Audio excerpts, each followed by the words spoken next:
یہ بتائیں کہ آپ ماشاءاللہ بڑے مطلب اس میں ہلچل مچی ہوئی ہے سیاست میں، تو یہ بتائیں کہ اگر آپ یہ الیکشن جیت بھی جاتے ہیں ماشاءاللہ سے، تو کسی نہ کسی سیاسی پارٹی کو تو آپ کو جوائن کرنا پڑے گا، تو آپ تو آزاد امیدوار کھڑے ہو رہے ہیں، تو آپ نے کیا سوچا ہے کہ مطلب کس پارٹی کو اگر آپ... السلام علیکم، ویلکم ٹو نیو ولاگ۔ یہ ولاگ آپ کو اس میں پسند آئے گا کہ یہ آج کل آپ کو پتہ ہے الیکشن ہو رہے ہیں اور گہما گہمی چل رہی ہے، اور ہر جگہ لوگ اپنا اپنا امیدوار پہ دور بازو کر رہے ہیں، اور آج ہم خصوصی انٹرویو لے رہے ہیں یہاں کے PS 100 کے نوید خورشید کا۔ نوید خورشید جانے مانے پہچان ضرورت نہیں ہے، یہ پراپرٹی کی فیلڈ سے تقریباً 20 سال سے تو میں خود ان کو جانتا ہوں، اور یہ مطلب ماشاءاللہ ان کی بڑی اچھی PR بھی ہے، اور اب ان سے انٹرویو ہم لیتے ہیں کہ وہ آیا اس فیلڈ میں، سیاست میں کیوں انہوں نے قدم رکھا، لیکن کبھی ان کو ہم نے نہیں دیکھا سیاست میں، اور کیوں رکھا، اور آزاد امیدوار سے کیوں وہ کھڑے ہوئے ہیں، کسی سیاسی پارٹی کو کیوں نہیں انہوں نے جوائن کیا۔ آئیں چل کے ہم آپ کو نوید خورشید سے انٹرویو کرواتے ہیں۔ السلام علیکم نوید خورشید صاحب، کیسے ہیں آپ؟ خیریت سے ہیں؟ وعلیکم السلام شاذب بھائی، آپ سنیں خیریت سے ہیں؟ ٹھیک ٹھاک ہیں؟ جی اللہ کا شکر الحمد للہ انشاءاللہ۔ سر۔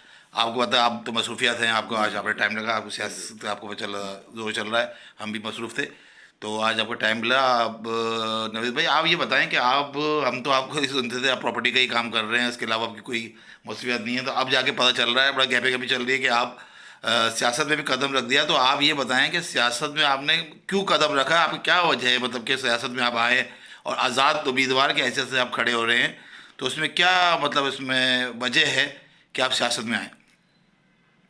سب سے پہلے تو تمام دیکھنے اور سننے والوں کو السلام علیکم۔ میں PS 100 سے آزاد امیدوار کی حیثیت سے، جیسے شاذب بھائی نے بتایا، کھڑا ہوں۔ میرا سیاست میں آنے کا مقصد صرف اور صرف یہ ہے کہ آپ اور ہم، مجھ سمیت ہم لوگ آج تک سوشل میڈیا پر بیٹھ کر تمام تر سیاسی پارٹی کو تنقید کا نشانہ بناتے ہیں، جبکہ خود کام کرنے کا کوئی بھی بیڑا نہیں اٹھاتے، کیوں؟ ہمت نہیں ہوتی۔ تو میں نے اسی چیز کو جو ہے نا وہ بریک کرتے ہوئے میں نے خود یہ کام کرنے کا بیڑا اٹھایا، اپنے لوگوں کے لیے، اپنے حلقے کے لوگوں کے لیے۔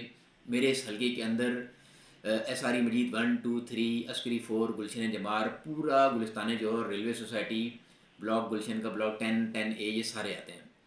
تو میرا عزم یہی ہے کہ میں کسی تمام دوسری جو سیاسی پارٹیاں ہیں وہ بھی ہمارے بہن بھائی ہیں، ٹھیک ہے، کسی سے کچھ کام ہوئے، کسی نے نہیں کروائے، کسی نے ادھورے چھوڑ دیے، اسپیشلی کچھ کام سیاسی پارٹیوں نے کروائے جن سے عوام ناخوش ہے، جیسے کہ یہ ہمارا گلستان جوہر کا انڈر پاس، اس سے بہت سے ہمارے کاروباری حضرات جن کی کمرشل شاپس ہیں کروڑوں روپے کی، تو وہ تو بالکل ناخوش ہیں، کیونکہ اس نے دونوں طرف کے جو ہیں پروجیکٹ کو آپس میں ڈسکنیکٹ کر دیا، ادھر کے لوگ وہاں نہیں جا سکتے، وہاں والے لوگ یہاں نہیں آ سکتے۔ تو یہ بھی ایک چیز ہے، اس کو بھی انشاءاللہ تعالیٰ دیکھیں گے، سارٹ آؤٹ کی طرف لے کر جائیں گے۔ اور باقی گلستان جوہر کے جتنے ڈیمولش کنڈیشن پروجیکٹ ہیں، میرا عزم یہ ہے کہ ان کو سرکاری سطح کے اوپر ان کی تزئین و آرائش، ان کی مرمت، یہ میرا مین موٹیو ہے۔ اور جن پروجیکٹوں میں کھارا پانی ہے، میٹھے پانی کی لائنیں نہیں ہیں، وہاں میٹھے پانی کی لائنوں کی فراہمی کو یقینی بنانا، یہ میری اولین ترجیح ہوگی، کیونکہ میں خود ایک چھوٹے سے فلیٹ میں رہتا ہوں اور مجھے پتہ ہے کہ تمام تر پروجیکٹ کو کن کن مسائل کا سامنا رہتا ہے۔ بجائے اس کے کہ باہر کا کوئی کینڈیڈیٹ ہے آپ لوگ اسے منتخب کریں، میں نے اپنے آپ کے بہت سے لوگ ایسے ہیں جو مجھے جانتے ہوں گے، بلکہ کافی سارے لوگ گلستان جوہر میں جانتے ہیں مجھے، اور بس میں چاہتا ہوں کہ میں اپنے علاقے کے تمام تر لوگوں کے مسائل کو اپنے ساتھ لے کر چلوں، ان کی آواز اٹھاؤں اور ان کے حل کے لیے کوشاں رہوں، ان کے مطلب اپنے علاقے کو ایک بہتری کی طرف لے کر جاؤں، اور اپنے علاقے کو ایک اسٹینڈرڈ کا ایسا علاقہ، مثالی علاقہ بناؤں کہ لوگ کہیں کہ ہاں یار اس علاقے سے واقعی کسی نے اس علاقے میں کام کروایا ہے۔ یہ ہے میرا مین موٹیو۔ بتائیں کہ آپ ظاہر بات ہے PS 100 سے الیکشن لڑ رہے ہیں، تو ہم نے دیکھا ہے خاص طور پہ سیاسی پارٹیاں رہ کہیں اور رہی ہوتی ہیں اور وہ آ کے الیکشن لڑ رہے ہوتے ہیں، اس لیے وہ سیاسی تو آپ کو پتہ ہے سب معاملات ہوتے ہیں۔ اب آپ بھی سیاست میں کرتے ہیں لیکن آپ آزاد امیدوار ہیں، تو آپ یہ بتائیں کہ اگر آپ PS 100 جو گلستان جوہر میں خاص بلاک آتے ہیں زیادہ تر، تو آپ کون سے ایریے میں رہ رہے ہیں، کتنے سال سے رہ رہے ہیں، تاکہ آپ کو کیسے پتہ چلے گا یہاں کی روڈوں کا، چیزوں کا، اسکول کا، لوگوں کا کیا معاملات ہیں، پانی کا، بجلی کا، گیس کا کیا معاملات ہیں، تو آپ رہائش آپ کی کہاں ہے اور کیسے آپ اس کو دیکھتے ہیں؟ جی شاذب بھائی، یہ بھی ایک بہت ہی اہم کویشچن ہے اور بہت اچھا سوال ہے یہ۔ میں شاذب بھائی سن 2000، آئی تھنک سن 2000 یا 2001 سے میں گلستان جوہر میں ریئل اسٹیٹ کا کام کر رہا ہوں، جس سے جو کہ آپ بہت اچھی طرح سے جانتے ہیں، تقریباً اتنا عرصہ تو آپ کو ہو گیا۔ تو میرا گزر ہر گلی، ہر فلیٹ اور ہر بنگلے میں جانے کا ہوا، مطلب اتفاق ہوا، تو میں یہاں کی ہر گلی، ہر چپے سے، ہر اسکول سے، ہر ایک چیز سے، ہر مسجد سے، کس گلی میں کھڈا ہے، کس گلی میں کھڈا نہیں ہے، کس گلی میں کیا مسئلہ ہے، کیا مسئلہ نہیں ہے، کس گلی میں پانی آتا ہے، کس گلی میں پانی نہیں آتا ہے، کون سے پروجیکٹ میں پانی آتا ہے، کون سے پروجیکٹ میں پانی نہیں آتا، کون سے پروجیکٹ صرف کھارا پانی یوز کر رہے ہیں، ہر چیز سے واقف ہوں۔ تقریباً 2001 سے تو میں ریئل اسٹیٹ سے وابستہ ہوں، اور تقریباً یہ سمجھ لیں کہ 2012 یا 13 میں گلستان جوہر شفٹ ہو گیا تھا، اور اب یہیں کا رہائشی ہوں، یہیں سامنے بلاک 14 میں رہتا ہوں۔ اور جس طریقے سے یہاں کے علاقے کے لوگوں کے مسائل، اس علاقے کے مسائل کو میں اچھی طرح سے سمجھ سکتا ہوں، باہر کا کوئی، اس کی مین بیسک وجہ یہ ہے کہ میرا کام ریئل اسٹیٹ کا ہے، تو ریئل اسٹیٹ سے وابستہ ہونے کی وجہ سے مطلب مجھے ہر ایک چیز کا، یہاں کے انفراسٹرکچر کا، ہر ایک چیز کا اچھی طرح سے پتہ ہے کہ بھئی کس علاقے کے کیا مسائل ہیں، گلستان جوہر کے کیا مسائل ہیں، عسکری 4 کے کیا مسائل ہیں، گلشن جمال کے کیا مسائل ہیں، گلشن جمال میں پانی نہیں آتا، ایس آر ای مجید 1 2 3 چلیں، وہ تو ایک وہ پرائیویٹ وہ ہے، تو وہاں ہم نہیں جا سکتے، لیکن یہ کہ یہاں گلستان جوہر، گلشن جمال، یہ ریلوے سوسائٹی ہوگی، یہ میری کانسٹیٹیوسی کے اندر آتا ہے، تو یہاں کے علاقے کے لوگوں کے لیے انشاء اللہ تعالیٰ جو مجھ سے بہتر ہو سکا وہ میں پورا کرنے کی کوشش ضرور کروں گا انشاء اللہ تعالیٰ۔ بلکہ یہ ضرور نہیں، یہ میری، بلکہ یہ میرا سمجھ لے کہ یہ میرا بنیادی فریضہ ہی یہ ہوگا کہ میں اس علاقے کے تمام لوگوں کے مسائل کو حل کی طرف لے کے جاؤں گا۔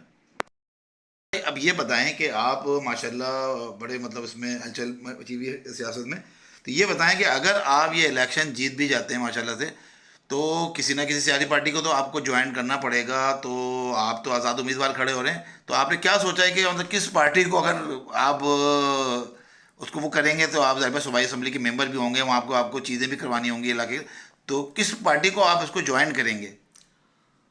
دیکھیے شادب بھائی، بڑا اچھا سوال پوچھا ہے آپ نے، بہت سے لوگ مجھ سے یہ کویشچن کرتے ہیں کہ بھئی میں کس پارٹی کو جوائن کروں گا۔ دیکھیں، میں جن کاموں کا آپ لوگوں سے کہہ رہا ہوں، جو مجھے علاقے کے مسائل حل کرنے ہیں اور ان کو بہتری کی طرف لے کر جانا ہے، اس کے لیے ظاہر سی بات ہے مجھے کسی نہ کسی سیاسی پارٹی کو جو گورنمنٹ بنائے گی، خواہ وہ کوئی بھی ہو، تو اس کو جوائن تو کرنا پڑے گا۔ لیکن میں کسی بھی سیاسی پارٹی کو جوائن کرنے سے پہلے، جو بھی گورنمنٹ بناتی ہے، ٹھیک ہے، تو اس کے لیے میں اپنے علاقے میں ایک عدالت لگاؤں گا، سب کو، پورے علاقے کو انوائٹ کروں گا، ٹھیک ہے، ایک ہائی ٹی رکھیں گے ہم ان شاء اللہ تعالیٰ، اور جو میرے علاقے کے لوگوں کا فیصلہ ہوگا تو وہی میرا فیصلہ ہوگا، وہ جس بھی کسی بھی پارٹی کا کہیں گے تو میں ان شاء اللہ تعالیٰ اس پارٹی کو جوائن کروں گا، اور باقی جو عوام کا فیصلہ ہوگا، جو میرے علاقے کے لوگوں کا فیصلہ ہوگا، وہی آپ کے اس خادم کا فیصلہ ہوگا، میں اپنے علاقے کے لوگوں سے انحراف نہیں کروں گا۔ بتائیے کہ آپ ابھی جو الیکشن ہو رہے ہیں اس میں آپ نے کس طریقے سے مینیج کریں گے؟ ذرا ایک بہت بڑا حلقہ ہے، ایک تو آپ حلقے بھی بتائیے گا، وردن فردن کون کون سے حلقے ہیں، اور آپ کے مطلب کتنے لوگ آپ کے ساتھ جڑے ہوئے ہیں، لیکن بہت بڑا حلقہ ہے جوہر کا بھی، اور آپ نے اور بھی کافی ایریا بتائے، تو کس طریقے مینیج کریں گے لوگ ٹیم؟ جیسا ہم نے تو دیکھا سیاسی لوگ آتے ہیں، کارڈ دیتے ہیں، اپنی چیزیں دیتے ہیں اور بتاتے ہیں آپ کا یہ پی ایس نمبر ہے اور یہ آپ کا ادھر ووٹنگ لسٹ ہے، یہ نمبر ہے یہاں پہ ڈالنا ہے، تو آپ اس کو مینیج کس طریقے سے کریں گے؟ جی بالکل شاہد بھائی، یہ سب سے پہلے تو میں آپ کو اپنے حلقے بتاؤں کہ میرے حلقے کے اندر کون کون سے ایریاز آتے ہیں، جن کے اندر اے ڈی اے اسکیم 1 ہے، اور ڈی او ایف ایس ہے، اے ایف ایس ہے، ایس آر ای مجید 1 2 3 ہے، گلشن جمال ہے، عسکری 4 ہے، گلشن بلاک 10 اور 10A ہے، ریلوے سوسائٹی، اور گلستان جوہر کے تمام بلاکس ہیں، اور یہ میرے حلقے ہیں۔ ظاہر سی بات ہے کہ میں، یہ ایک بہت بڑا حلقہ ہے جس کے اندر 117 پولنگ اسٹیشنز ہوں گے۔ اب ان 117 پولنگ اسٹیشن کو، میں ایک چھوٹا سا آدمی ہوں، میں کوئی اتنا ہائی فائی بندہ نہیں ہوں، آپ لوگوں کے بیچ میں رہتا ہوں، آپ لوگ مجھ سے واقف ہیں کہ میرے پاس تو 4 وہیل بھی نہیں ہے، ٹھیک ہے، ایک چھوٹی سی بائک ہے، تو یہ صرف آپ کو اپنی مدد آپ کے تحت کرنا ہوگا۔ آپ کسی بھی سیاسی پارٹی کے کیمپ میں جائیں، وہاں سے پرچی بنوائیں اور اندر جائیں، اور اندر جا کر میرا جو انتخابی نشان ہے وکٹ، اس کے اوپر آپ کو اپنی مدد آپ کے تحت یہ کام کرنا ہوگا۔ میرا کہیں پہ کوئی پولنگ بوتھ نہیں ہوگا، مطلب کوئی سیاسی کیمپ نہیں ہوگا، کوئی مطلب کہ نہ کیمپ ہوگا، نہ لڑکے لڑکیاں ہوں گی، کیونکہ یہ تمام تر جو کام ہے یہ ہوتا ہے پیسے کی بنیاد پر. اور آپ کے بھائی نے اب تک جو پمفلیٹنگ کی، جو چاکنگ کروائی روڈز کے اوپر، جو بھی میں نے پوسٹر وغیرہ لگوائے، یہ سب میں نے اپنی مدد آپ کے تحت کیا، جس کے اندر مجھے نہ کسی کی سپورٹ ہے نہ کسی کی انویسٹمنٹ ہے، سب کچھ میں نے خود کروایا. اور ایک دو ہیں دوست ہیں میرے ساتھ ساتھی ہیں جو اس میں میری ہیلپ کر رہے ہیں وداؤٹ اینی کاسٹ. مطلب وہ بنا کسی کاسٹ کے سب میرے، یہ دونوں میرے ساتھ مل کر جو ہے نا یہ سارے کام کر رہے ہیں. تو سپورٹ مجھے کسی کی بھی نہیں ہے. باقی یہ ہے کہ اگر آپ لوگ یہ چاہتے ہیں کہ آپ جو ووٹ کاسٹ کر رہے ہیں اس کا صحیح استعمال ہو، تو میرا آپ سب لوگوں سے، اس حلقے کے تمام لوگوں سے گزارش ہے کہ آپ اس حلقے کے ٹوٹل ووٹ ہیں 2,20,000. یہ 2,20,000 ووٹروں کو پورا 100% آپ نے اس کو بنانا ہے. کیونکہ دیکھیں جو بندہ ووٹ کاسٹ نہیں کرتا نا، جو کہتا ہے کہ یار میرا فلاں جگہ ووٹ ہے پہ یار میں کیوں جاؤں، تو اس کا مطلب یہ ہے کہ آپ لوگ دھاندلی کو دعوت دے رہے ہیں، کیونکہ آپ لوگ دھاندلی کا حصہ بننے جا رہے ہیں. جب آپ دھاندلی کا حصہ بننے جا رہے ہیں تو پھر آپ کو باہر بیٹھ کر یہ شکایت نہیں کرنی چاہیے کہ یار ہمارے علاقے میں دھاندلی ہوئی، یا آپ جس سیاسی پارٹی سے وابستہ ہیں یا اس کے ساتھ دھاندلی ہوگی، کیونکہ آپ دھاندلی کا فریق بن رہے ہوتے ہیں. کیونکہ آپ کا کھانا خالی ہو جاتا ہے. جب آپ کا کھانا خالی رہے گا تو اس کے اوپر اگر دھاندلی ہوتی ہے تو پھر کوئی بھی پارٹی اپنی اسٹیمپ وہاں پر لگا دے گی. جب آپ اپنے کھانے پر جا کر خود اسٹیمپ لگائیں گے جو جگہ خالی ہی نہیں ہوگی، تو پھر یہ کہ دھاندلی کا سوال ہی پیدا نہیں ہوتا. تو اس کے لیے 100% کا ٹرن آؤٹ چاہیے. آپ تمام لوگوں کو گھروں سے نکلنا ہوگا تو ہی آپ کی جیت ممکن ہوگی، ادروائز آپ کی جیت ممکن نہیں ہوگی، نہ کہ میری جیت ممکن ہوگی. تو پھر ہم لوگ دھاندلی کی طرف جائیں گے. لیکن اس سے روکیں گے آپ لوگ گھروں سے نکلیں اور ووٹ کاسٹ کریں. میرا انتخابی نشان وکٹ ہے، میرا کوئی سپورٹر نہیں ہے، میں صرف اپنی مدد آپ کے تحت کھڑا ہوں شاذب بھائی. جزاک اللہ. چلیے اللہ تعالیٰ آپ کو کامیاب کرے. لیکن آپ یہ بتائیں کہ میں نے دیکھا ساری جتنے بھی آزاد امیدوار بھی ہیں وہ کارنر میٹنگیں کر رہے ہیں مختلف جو اپنے میں جا کے. تو آپ نے یہ آغاز کیا ہے کارنر میٹنگ کا، یا آپ بس یہ سوشل میڈیا ہی ایکٹیو ہیں، یا بردن پروجیکٹ اس میں یا بلاگس میں آپ جا رہے ہیں؟ نہیں، سوشل میڈیا پر بھی میں اتنا ایکٹیو نہیں ہوں. بس یہ ہے کہ میں نے تھوڑے سے بروشر بنوائے ہیں، میں بروشروں کی مسجد کے اندر پمفلیٹنگ کر رہا ہوں اور پوسٹر لگائے ہیں. ہاں جہاں جہاں میرے تعلقات ہیں وہاں میں جا بھی رہا ہوں اور سب کو میں بتا بھی رہا ہوں اپنے بارے میں. اور کیونکہ مجھے تمام تر لوگ جانتے ہیں، اور باقی یہ کہ موبائل پر ایک اسٹیٹس لگا دیتا ہوں، پھر لوگوں کو کالز کر رہا ہوں، اپنے بارے میں بتا رہا ہوں کہ ہاں بھی میں نے یہاں سے اسٹینڈ لیا ہے. تو اس میں جو لوگ میرے ساتھ جڑنا چاہ رہے ہیں وہ میرے ساتھ جڑیں. میں نے کہیں کوئی کیمپنگ بھی نہیں کی ہے. ہاں لاسٹ کے دنوں میں جو ہے وہ میرا پروگرام یہ ہے کہ میں ایک گاڑی وغیرہ ہائر کر کے پورے علاقے کا راؤنڈ لگاؤں، اور اس میں جو میں ساؤنڈ سسٹم وغیرہ لگا کے اپنے بارے میں لوگوں کو بتاؤں گا. تو اس میں جو میرے ساتھ جڑنا چاہیں موسٹ ویلکم، آپ لوگ آئیے، آپ کا بھائی حاضر ہے. تو یہ میری ایک چھوٹی سی کمپین ہوگی. باقی اب اس میں دیکھیں اللہ تعالیٰ کتنا کامیاب کرتا ہے کتنا نہیں کرتا. چلیے نویز بھائی بہت شکریہ، وش یو گڈ لک. اللہ تعالیٰ آپ کو کامیاب کرے اور ایسی ہنستے مسکراتے رہیں. جزاک اللہ. Thank you. پاکستان زندہ باد، پاکستان بھائی زندہ باد. بس وکٹ پر مہر لگانا مت بھولیے گا، یہ میری آپ لوگوں سے گزارش ہے. اپنے بچوں کے مستقبل کے حل کے لیے وکٹ پر مہر ضرور لگائیے گا. جزاک اللہ.